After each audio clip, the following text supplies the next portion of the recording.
కడప జిల్లా పులివెందుల మాజీ CI శంకరయ్యను service నుంచి తొలగిస్తూ డీఐజీ కోయ ప్రవీణ్ ఉత్తర్వులు జారీ చేశారు. క్రమశిక్షణ చర్యల్లో భాగంగా శంకరయ్యని తొలగిస్తున్నట్లు పేర్కొన్నారు. వైఎస్ వివేకానందరెడ్డి హత్య కేసులో నిందితులకు సంబంధించి ఆధారాలు చెరిపేశారని గతంలో చంద్రబాబు ఆరోపించారు. తనపై సీఎం చంద్రబాబు తప్పుడు ఆరోపణలు చేశారన్న సీఐ శంకరయ్య బహిరంగ క్షమాపణలు చెప్పాలని లాయర్ ద్వారా సీఎం చంద్రబాబుకు పరువు నష్టం దావా నోటీసులు పంపించారు. దీంతో చర్యలకు ఉపక్రమించిన అధికారులు క్రమశిక్షణ చర్యల్లో భాగంగా విధుల నుంచి తొలగిస్తూ నిర్ణయం తీసుకున్నారు.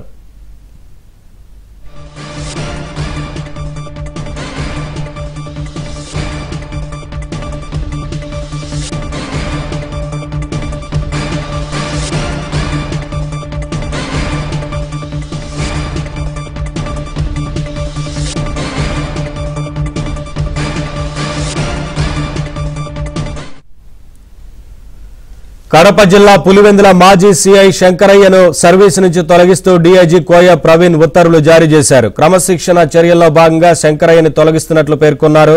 వైఎస్ వివేకానందరెడ్డి హత్య కేసులో నిందితులకు సంబంధించి ఆధారాలు చెరిపేశారని గతంలో చంద్రబాబు ఆరోపించారు. తనపై సీఎం చంద్రబాబు తప్పుడు ఆరోపణలు చేశారన్న సీఐ శంకరయ్య బహిరంగ క్షమాపణలు చెప్పాలని లాయర్ ద్వారా సీఎం చంద్రబాబుకు పరువు నష్టం దావా నోటీసులు పంపించారు. దీంతో చర్యలకు ఉపక్రమించిన అధికారులు క్రమశిక్షణ చర్యల్లో భాగంగా విధుల నుంచి తొలగిస్తూ నిర్ణయం తీసుకున్నారు.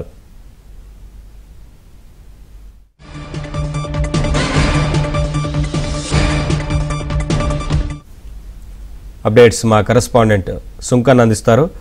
సుంకన్న, శంకరయ్యను డిస్మిస్ చేస్తూ నిర్ణయం తీసుకున్నట్లు తెలుస్తా ఉంది కదా, ఏంటి అప్డేట్స్?